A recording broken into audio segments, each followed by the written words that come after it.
السلام علیکم guys, welcome in my YouTube channel Noreen calligraphy. تو گائز آج ہم لوگ سبق نمبر 4 مغرور جوتا اس چیپٹر کو اچھے سے سمجھیں گے۔ امید کرتی ہوں آپ کو اس سے پہلے والا چیپٹر اچھے سے سمجھ میں آیا ہوگا، اور اگر آپ کو کچھ بھی ڈاؤٹ ہے تو آپ مجھے کمنٹ باکس میں میسج کر کے پوچھ سکتے ہیں۔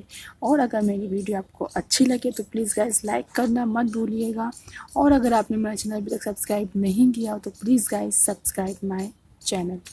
تو آج ہم سبق نمبر 4 مغرور جوتا اس کو سمجھیں گے کہ اس چیپٹر میں کیا ہے۔ یہ لکھا کس نے ہے، پہلے ہم دیکھ لیتے ہیں۔ اس چیپٹر کو لکھا ہے عبدالحلیم شرر نے، ٹھیک ہے۔ اب ہم اس کو سمجھ لیتے ہیں کہ اس میں انہوں نے کیا کہا ہے۔ تو اس چیپٹر کا خلاصہ یہ ہے کہ دیکھیے، قدرت کے کارخانے میں کوئی بھی چیز حقیر نہیں ہے۔ حقیر مطلب ذلیل۔ تو قدرت کے کارخانے میں کوئی بھی چیز ذلیل نہیں ہے، وہ کچھ بھی چیز کیوں نہ ہو۔ برتری اور افضلیت اسی کو حاصل ہے جو اپنے فرائض انجام دینے میں کوتاہی نہیں کرتا، یعنی کہ اب سے برتر وہی ہے اور افضل وہی ہے جو اپنا کام یا اپنے فرائض کو انجام دینے میں کوئی بھی کوتاہی نہیں کرتا، غلط نہیں کرتا، بچتا نہیں ان سے۔ عبدالحلیم شرر نے مغرور جوتا نامی اس کہانی میں اپنے اسی نظریے کا اظہار کیا ہے۔ کہانی کا خلاصہ کچھ اس طرح ہے: میں اپنے ٹوٹے ہوئے جوتے کو اتار رہا تھا کہ اس نے دانت نکال دیے۔ میں ایسا جھنجھلایا کہ نوچ کر پھینک دیا۔ میری یہ بے رحمی اسے ناگوار گزری اور وہ زبان حال سے بولا۔ جوتا اس کہانی میں جو بات چل رہی ہے، یہ ایک انسان ہے اور یہ ان کا جوتا ہے۔ جب یہ جوتا اتار رہے رہتے ہیں تو وہ جو جوتا ہوتا ہے اس کے دانت نکال دیتا ہے، تو یہ اس پہ جھنجھنے جاتے ہیں جوتے پر اور اس کو اتار کر پھینک دیتے ہیں بری طرح سے۔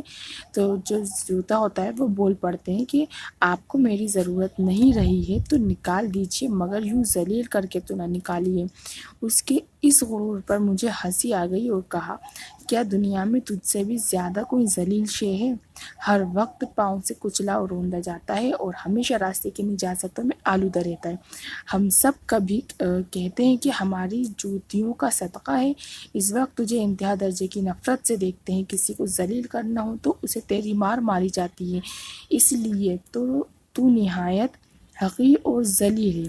اس کے باوجود تجھے اپنی عزت کا خیال ہے۔ میں سمجھتا تھا کہ یہ باتیں اس سرکش جوتے کو خاموش کر دیں گی، مگر اس پر کچھ اثر نہ ہوا۔ اس نے کہا کہ آپ کو اختیار ہے کہ اپنے نزدیک جسے آپ چاہیں معزز خیال کریں اور جسے چاہیں ذلیل کریں، لیکن خدائی فیصلہ آپ کی مرضی سے نہیں ہو سکتا۔ خدا نے ہر چیز کو اور ہر شخص کو اپنے مقام پر فضیلت اور خصوصیت عطا کی ہے، جس پر وہ جس قدر ناز کرے بجا ہے۔ مجھے آپ اپنے گھر میں ذلیل سمجھا کریں، لیکن اپنی جگہ پر غور کرتا ہوں تو اپنے میں کوئی ذلت اور حقارت کی بات نہیں پاتا۔ میں جس سے بنا ہوں اسی سے آپ کا جسم بھی بنا ہے۔ یہی خوبی جو آپ کی کھال میں ہے کبھی مجھ میں بھی تھی۔ مرنے کے بعد میری حالت آپ سے اچھی رہی۔ میں تو گلنے سڑنے سے بچ کر آپ کے پاؤں کا لباس بن گیا۔ جوتا ہونے سے کیا کوئی ذلیل ہو جاتا ہے؟ اگر میں آپ کے بادشاہ یا کسی معمولی حاکم کا جوتا ہوتا تو آپ زمین پر رکھ کر مجھے چومتے۔ اگر میں آپ کے مرشد یا ولی کا جوتا ہوتا تو آپ مجھے باوجود شائستگی کے آنکھوں سے لگاتے۔ اگر میں آپ کے استاد یا کسی بزرگ کا جوتا ہوتا تو آپ اپنی سعادت مندی تصور کر کے مجھے سیدھا کرتے۔ اب آپ ہی فرمائیے کہ جوتا ہونے سے میری کیا آبرو گھٹ گئی؟ ہاں، البتہ اس بات کو مان لوں گا کہ آپ جیسے حق ناآشنا کی پاپوش بننے سے میری آبرو جاتی رہی۔ مطلب ایک آپ جیسے انسان کا جوتا بننے سے میری آبرو جاتی رہی، اور مجھ میں ذلت و حقارت جو کچھ ہے آپ سے ملنے، آپ کے پاس آنے اور آپ کی صحبت کی رہنے کی وجہ سے ہے۔ آخر میں نے تنگ آ کر پوچھا، کیا تو سچ مچ اپنے آپ کو مجھ سے افضل سمجھتا ہے یا یہ فقط تیری سخن پروی ہے؟ اب یہ لاسٹ میں جو ہے یہ واقعی میں جوتے سے پوچھ لیتے ہیں کہ کیا صحیح میں تو یہی سمجھتا ہے کہ تو مجھ سے افضل ہے؟ اپنے فرائض ادا کرنے کی دھن میں کبھی مجھے اس مسئلے پر غور کرنے کی فضیلت ہی نہیں ملی۔ میں کیا جانوں کہ آپ افضل ہیں یا میں۔ ہاں، ایک بات البتہ خیال میں آتی ہے مگر آپ شاید نہ مانیں۔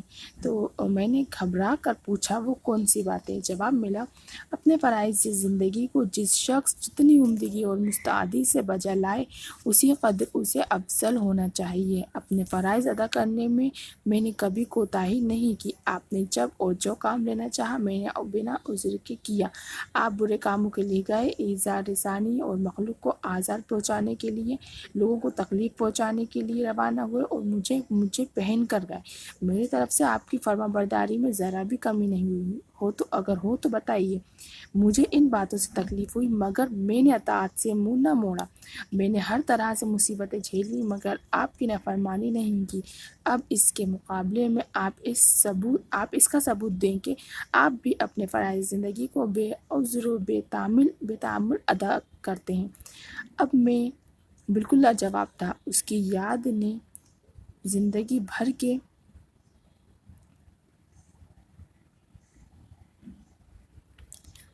بھر کے گناہ اور قصور میری آنکھوں کے سامنے پھر رہے تھے۔ کمال بے اختیاری سے قبول کر لینا پڑا کہ میں ہارا اور تم جیتے۔ واقعی تم مجھ سے 1000 درجہ بہتر ہو اور میں نے جو تمہاری تحقیر کی اسے معاف کروں۔ تو امید کرتی ہوں آپ کو یہ چیپٹر اچھے سمجھ میں آیا ہوگا کہ اس چیپٹر میں کیا چیز بتائی گئی ہے، کہ کس چیز کے بارے میں بتایا گیا ہے کہ جو جس کو ہم اتنی ذلیل شے سمجھتے ہیں، مغرور جوتا، وہ اپنے آپ کو کتنا افضل سمجھتا ہے، اور ہوتا بھی کہ ہمیں کبھی کسی کو حقیر نہیں سمجھنا چاہیے۔ ہم نہیں جانتے کہ اس کا درجہ اللہ کے نزدیک کتنا بڑا ہوا ہو سکتا ہے۔ اور بہتر انسان تو وہی جو اپنے فرائض انجام دینے میں کوتاہی نہ کرے۔ چلیے، امید کرتی ہوں آپ کو سمجھ میں آیا ہوگا، اور اگر آپ نے ابھی بھی میرا چینل سبسکرائب نہیں کیا ہو تو please guys subscribe my channel. Thank you.